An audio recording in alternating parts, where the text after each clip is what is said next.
Hey, capiche? Today we're cracking open Mafia Slang. Capo, Goomba, Whacked, Vig. Their real origins? Forget about it. You ain't ready.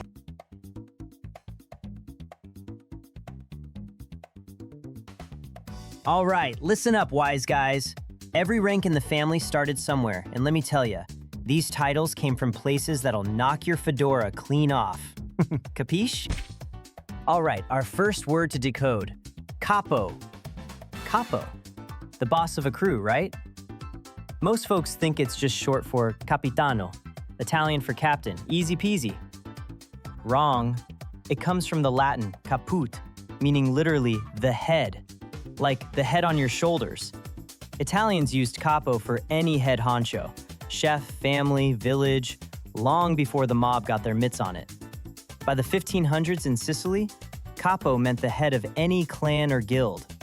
The mafia just borrowed the word wholesale when they organized in the 1800s. So every time you say capo, you're speaking ancient Roman, you know what I mean? But if capo means head, what do you call the head's buddies? Goomba! Your buddy, your pal, your guy. Most people figure it's some made-up Italian-American slang from old gangster movies. Wrong. It's actually a butchered pronunciation of compare, Italian for godfather. Yeah, like the actual godfather of your kid at baptism. In southern Italy, your kid's godfather was your closest possible friend, bonded for life through the church. Sicilian immigrants in New York pronounced compare as cumpa, which mushed into Goomba by the 1950s. So when Tony calls Vinny his Goomba, he's basically saying they're spiritually family, capiche? But if your Goomba needs a favor and won't pay up, what's a wise guy gotta do? Consigliere, the boss's right-hand advisor. Every mafia movie's got one. Most folks assume mob bosses invented the role to look classy.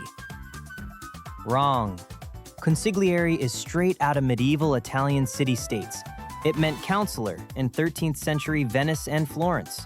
The Doge of Venice had official consigliere, 6 of them. Real government job, paid salary, signed treaties.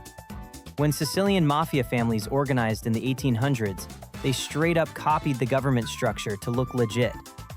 So a mob consigliere is basically pretending to be a Renaissance senator. You know what I mean? These guys were cosplaying as politicians the whole time. But speaking of pretending, wait till you hear where the next batch of words came from. Cosplaying as Renaissance senators.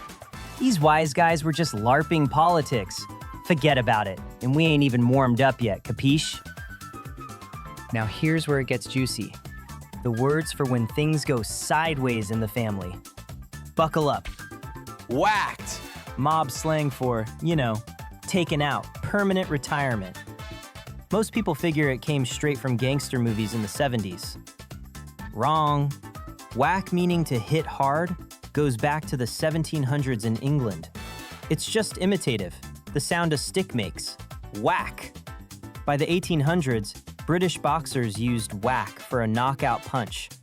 American mobsters picked it up in the 1920s as code so they could talk shop in public without spooking the civilians. Saying, "we whacked him," sounded like you hit a baseball. You know what I mean? Pure plausible deniability. But not every problem gets solved with a whack. Some get solved with cash. Which brings us to a real nasty word. Vig. The interest a loan shark charges. Usually so high it'll bury ya. Most people think it's just mob slang invented in Brooklyn. Wrong. Vig is short for vigorish, and vigorish comes from the Russian word vigrish, meaning winnings or profit. Yeah, Russian. Yiddish-speaking Jewish immigrants brought it from Eastern Europe in the late 1800s, and it landed in Chicago gambling halls by 1912. Italian mobsters borrowed it from their Jewish bookie buddies, guys like Meyer Lansky, who worked with everybody. So every loan shark in a pinstripe suit is technically speaking Russian, capiche? Multicultural crime, who knew? But speaking of bookies and bets, the next 2 words are pure showbiz. Vig is Russian? These mob words are traveling the globe, capiche? Much obliged to the linguists, but we got more wise guy mysteries coming. All right, now we're getting into the colorful stuff. The words you yell at the dinner table when somebody's being a clown. These origins are gonna stun ya, capiche? Stool pigeon, a rat, a snitch, somebody who sings to the cops. Most folks figure it's just a weird old gangster phrase pulled out of thin air. Wrong. It comes from actual pigeon hunting in 1800s America. Hunters would tie a live pigeon to a small stool. Yeah, a literal wooden stool. The terrified pigeon would flap and call out, luring other pigeons close so the hunter could blast them. So a stool pigeon is literally a bird that gets its buddies killed. By the 1840s, cops were calling their informants stool pigeons because they did the exact same thing. Drew the suspects in to get caught. Dark little metaphor, you know what I mean? But if rats are bad, the next word is reserved for the worst insult in the family. GAVONE. Italian-American slang for a slob, a pig, somebody with no manners. Most people think it's just an insult that bubbled up in Brooklyn. Wrong. It's a twisted version of the Italian word cafone, which originally meant a peasant farmer from southern Italy. In medieval Naples, a cafone was literally a country bumpkin who came to the city not knowing which fork to use.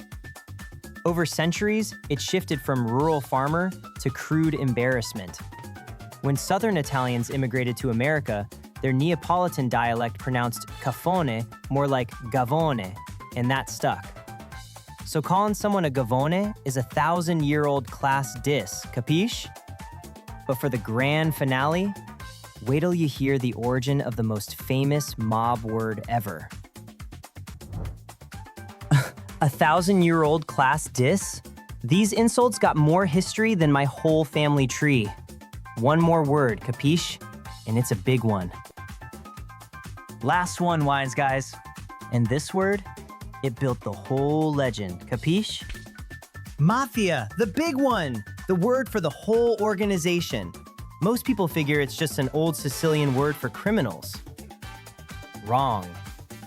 The origin's actually debated, but the most popular theory traces it to a Sicilian word meaning boldness or swagger, like confidence and style, not crime at all.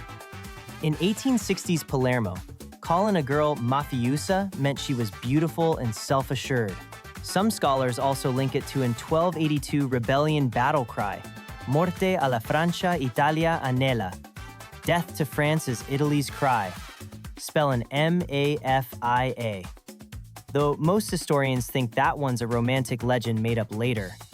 Either way, the word originally meant pride, not crime. The criminals just borrowed the swagger, you know what I mean?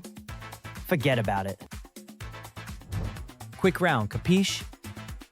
Wise guy. Coined in 1896, originally just meant a smart aleck, or know-it-all, way before mobsters claimed it for themselves. Made man. A fully initiated mafia member. The term comes from the ceremony where a recruit is made into family through a blood oath. Omertà.